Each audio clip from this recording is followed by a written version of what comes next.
नमस्कार दोस्तों, आप सभी लोगों का बहुत बहुत स्वागत है हमारे इस यूट्यूब चैनल पे। तो जैसा कि आप सभी दोस्तों को पता है कि हम इस समय पर अपना बिहार का जो एस्टेट का पेपर सेकंड उच्च माध्यमिक स्तर पीजीटी का उसका हमने कहा था कि संपूर्ण पाठ्यक्रम हम अपने इसी यूट्यूब चैनल के माध्यम से आप सभी लोगों को करवाएंगे। उसी क्रम में दोस्तों हमने कहा था कि सबसे पहले हम जो हमारे पाठ्यक्रम में रचनाएँ लगी हुई हैं, रचनाओं का अध्ययन करेंगे। उसके बाद हम रचनाओं का अध्ययन करेंगे, क्योंकि दोस्तों हिंदी साहित्य का इतिहास और काव्य शास्त्र के जो भी टॉपिक रस छंद अलंकार हैं, हिंदी व्याकरण है, तो दोस्तों ये हम कहीं ना कहीं पढ़ चुके हैं और रचनाएं हमारे लिए बिल्कुल नई है। इसलिए हमने सबसे पहले रचनाओं का अध्ययन करना शुरू किया था। तो उसी दोस्तों रचनाओं के क्रम में हमने सबसे पहले हमारे पाठ्यक्रम में जो कहानियाँ लगी हुई हैं सभी 6 कहानियों का अध्ययन कर चुके हैं। उसके बाद हमने गोदान उपन्यास का अध्ययन शुरू किया था और गोदान उपन्यास और मैलांचल दोनों का दोस्तों हमने पूरे विस्तार के साथ अध्ययन कर लिया। अब हम त्यागपत्र उपन्यास जो कि जैनेन्द्र जी का है इसका अध्ययन कर रहे हैं। तो अगर दोस्तों आप लोगों ने अभी तक कहानियाँ नहीं देखी हैं, गोदान उपन्यास, मैलांचल नहीं देखा, तो जाके प्लेलिस्ट में देखिए, सभी वीडियो दोस्तों उपलब्ध हैं। और त्यागपत्र उपन्यास के 3 पार्ट दोस्तों हो चुके हैं। आज हम इसके चौथे पार्ट का क्या कहते हैं इस वीडियो में अध्ययन करेंगे। तो आप लोग अगर चैनल में नए हो तो चैनल को ज़्यादा से ज़्यादा सब्सक्राइब करिए, शेयर करिए। जैसा कि आप लोगों को पता है कि बीपीएससी तीसरे चरण की बहाली मार्च में इसकी परीक्षा है, तो उसके लिए दोस्तों एस्टेट होना ज़रूरी है। इसलिए एस्टेट की दोस्तों अच्छे से तैयारी करिए। हमारे चैनल में जुड़ करके पूरा पाठ्यक्रम आप लोगों को निःशुल्क उपलब्ध करवाया जा रहा है। तो चलिए दोस्तों आते हैं अपने विषय वस्तु पर सीधे। त्यागपत्र उपन्यास पार्ट 4। मैं अब सांसें लूँगा, बहुत कह चुका। ये दोस्तों प्रमोद कह रहा है, मैं अब सांस लूँगा, बहुत कह चुका। मेरा मन दर्द से भरा हुआ है। यूँ तो यह कहानी आरंभ की है तो पूरी भी करनी ही होगी। जीना एक बार शुरू करके मौत आकर छुट्टी ना दे दे, तब तक जीना ही होता है, बीच में छुट्टी कहाँ। पर मैं ज़रा सांस लेना चाहता हूँ।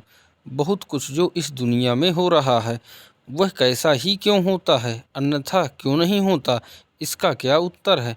उत्तर हो अथवा ना हो, पर जान पड़ता है कि भविष्यत ही होता है, भवितव्य ही होता है। नियति का लेख बंधा है, एक ही अक्षर उसका यहाँ से वहाँ ना हो सकेगा। वह बदलता नहीं, बदलेगा नहीं, पर विधि का वह ध्यातव्य लेख किस विधाता ने बनाया, उसका उसमें क्या प्रयोजन है, यह भी कभी पूछकर जानने की इच्छा की जा सकती है या नहीं? शायद नहीं। ज्ञानी जन कह गए हैं कि परम कल्याणमय ही इस सृष्टि में अपनी परमात्मा लीला का विस्तार कर रहा है। मैं मान लेता हूँ कि ऐसा ही है, ना मानूं तो जीऊँ कैसे। पर रह रहकर जी होता है कि पुकार कर कहूँ कि हे परम कल्याणमय, तेरी कल्याणमयी लीला को मैं नहीं जानता हूँ। फिर भी रोने बिलखने की आवाज़ तो चारों ओर से कानों में भरी आ रही है। यह क्या है ओ जगत पिता, तेरी लीला के नीचे यह सब आर्तनाद क्या है? लीला तेरी है, जीते मरते हम हैं। क्यों जीते क्यों मरते हैं? हमारी चेष्टा हमारे प्रयत्न क्या हैं, क्यों हैं? पूछे जाओ, उत्तर कोई नहीं मिलता। फिर भी उत्तर नीरव भाषा में सदा मुखरित है। भीतर उत्तर है, बाहर भी सब कहीं कहीं वह लिखा है। जो जानता है पढ़े, जो जैसा जानता है वैसा ही पढ़े। वह उत्तर कभी नहीं चुकता है। अखिल सृष्टि स्वयं में उत्तर ही तो है। अपने प्रश्न का उत्तर वह त्राप ही उत्तर है। पर उसे छोड़ें, कहे वह जो कहा जाता है। कहो कि जो है कर्मफल है। मैं अपनी व्यर्थ प्रतिष्ठा के दूह पर बैठा हूँ, वह कृत्रिम है, क्षणिक है। हृदय वहाँ कहाँ है, यज्ञ वहाँ कहाँ है, लेकिन वही सब कुछ मुझे ऊंचा उठाए हुए है। नामी वकील रहा, अब जज हूँ। लोगों को जेल फांसी देता हूँ, समाज में माननीय हूँ। ये दोस्तों प्रमोद कह रहा, प्रमोद क्योंकि अब जज है, पहले वकील था अब जज है। नामी वकील रहा, अब जज हूँ। लोगों को जेल फांसी देता हूँ, समाज में माननीय हूँ। इस सब के समाधान में चलो यही कहो कि यह कर्मफल है, लेकिन सच पूछो तो मेरा जी जानता है कि वह कैसा कर्मों का फल है। कामयाब वकालत और इसी जजी के इतने मोटे शरीर में क्या राई जितनी भी आत्मा है? मुझे इसमें बहुत संदेह है। मुझे मालूम होता है कि मैं अपने को खो सका हूँ, तभी सफल वकील और बड़ा जज बन सका हूँ, और वह मृणाल बुआ। लेकिन उस कहानी को तो जब कहना होगा तभी कहूँगा। मेरा मन रह रह कर त्रास से भर जाता है। समाज की जिस मान्यता पर मैं ऊंचा उठा हुआ खड़ा हूँ, वह स्वयं किसके बलिदान पर खड़ी है? इस बात को जितना ही समझकर देखता हूँ, उतना ही मन तिरस्कार और ग्लानि से घिर जाता है। पर क्या करूं, सोचता हूं, उस समाज की नींव को कुरेदने से क्या कुछ हाथ आएगा? नींव ढीली ही होगी, और ऐसे हाथ आने वाला कुछ नहीं है। यह सोच लेता हूं और रह जाता हूं। पर क्यों, मैं यह नहीं जानता कि यह सब अपने को ठगना है। समाज के ऊपर चढ़ बैठकर मैं उसे दबा सकता हूँ, बदल नहीं सकता। उसके फलने फूलने का तो एक ही उपाय है, वह यह कि मैं अपने को समाज की जड़ों में सींच दूं, अज्ञात रहकर सच्चा बनूं। झूठा बनकर नामवर होने में क्या रखा है? ओ, वैसी नामवरी निष्फल है, व्यर्थ है, निरी रेत है। आत्मा को खोकर साम्राज्य पाया तो क्या पाया? वह रत्न को गंवाकर धूल का ढेर पाने से भी कमतर है।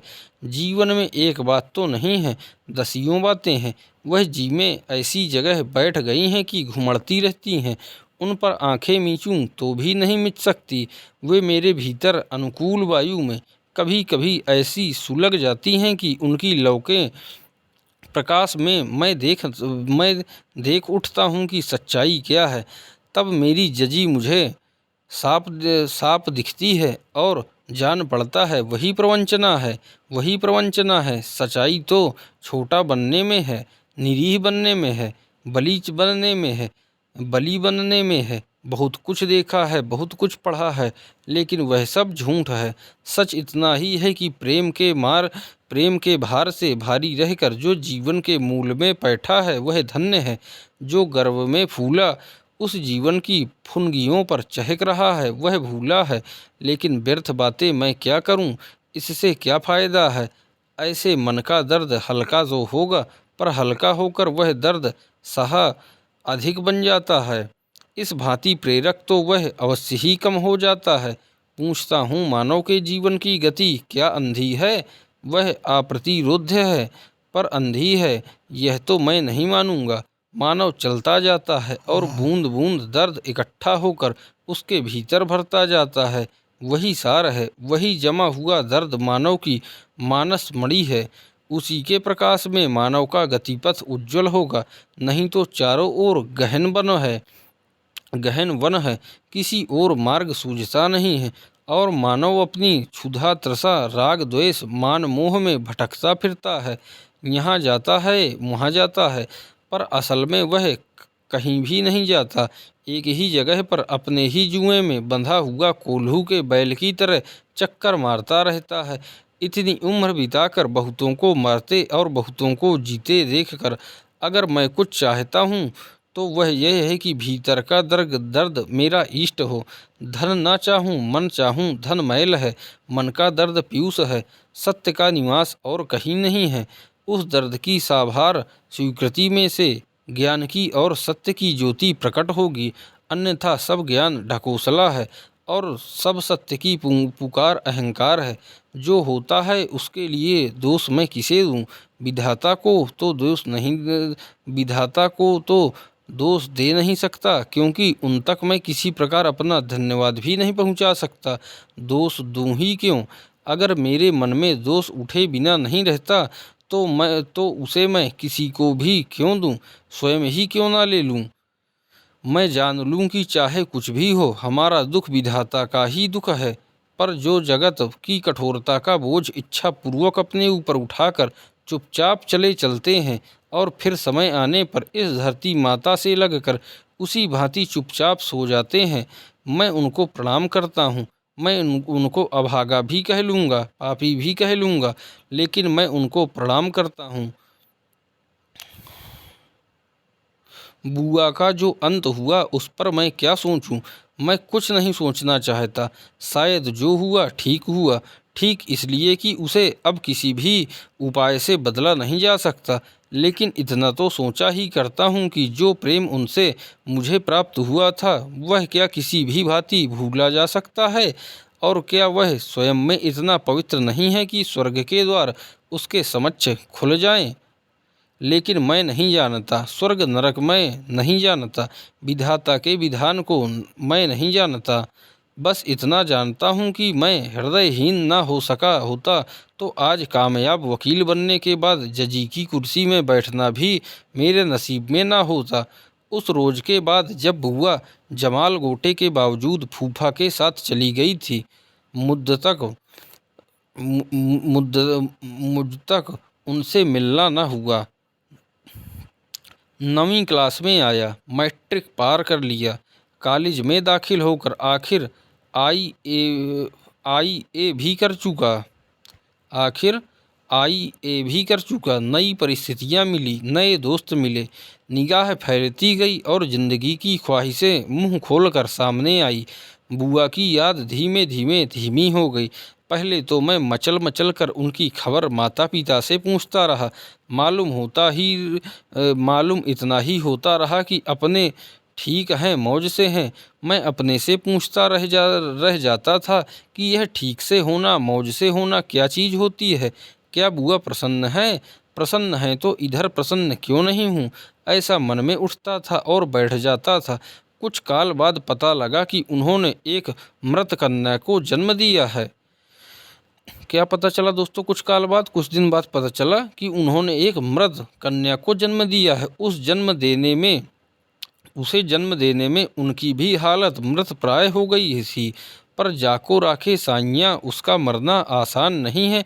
सो परमात्मा की दया से बच गई। दया कहते जी कुछ रुकता है, फिर भी दया तो उसे नहीं कहा जाता। एक दिन ऐसा हुआ कि मैंने माँ से पूछा, माँ बुआ का कोई हाल आया है? अब की छुट्टियों में मैं उनके पास जाऊंगा। सुनकर माँ फटी आंखों से मुझे देखती रह गई। बोली, नहीं। मैंने आग्रहपूर्वक कहा, बताओ कोई बुआ का हाल नहीं आया? माँ ने कुछ अतिरिक्त लापरवाही के साथ कहा, नहीं। मैंने कहा, आया है? बोली, नहीं आया। क्यों, मेरी जान खाए डालता है? मैंने कहा, क्या बात है, बतलाती नहीं हो? बोली, बात कह तो दिया कि बात कुछ भी नहीं है, वह अच्छी होगी और क्या। अपना पढ़ना लिखना कुछ भी नहीं, जब देखो बुआ बुआ। जा तेरी बुआ मर गई। हाँ तो खबरदार जो अब बुआ की बात मुझसे की। मैं सख्ते में रह गया। पूछा, क्या है? कुछ नहीं, चल जा अपना सबक देख। मैं किसी भांति माँ से कुछ ना पा सका। वह कुछ कहती ही नहीं थी। बाबूजी से पूछा, वह भी जवाब में चुप रह गए। मैंने कहा, बाबूजी सच बताइए, बुआ मर गई है? बाबूजी आंख फाड़ कर रह गए। बोले, किसने कहा? किसी ने भी कहा। आप सच सच बताइए, मर गई है? नहीं तो क्या बात है? बात कुछ नहीं है। मुद्दत बीत गई पर मैं इस रहस्य को ना खोल सका। अब से बुआ की चर्चा घर में निषिद्ध बन गई। उनका नाम आता तो सब चुप रह जाते। पिताजी की प्रकृति ही बदल गई दिखती थी। वे कुछ भीरू गंभीर हो चले थे। माँ चिड़चिड़ी होती जाती थी। बहुत दिनों बाद जो बात मैंने जानी वह यह थी कि पति ने बुआ को त्याग दिया। क्या दोस्तों हुआ? बहुत दिनों बाद पता चला प्रमोद को। क्या पता चला?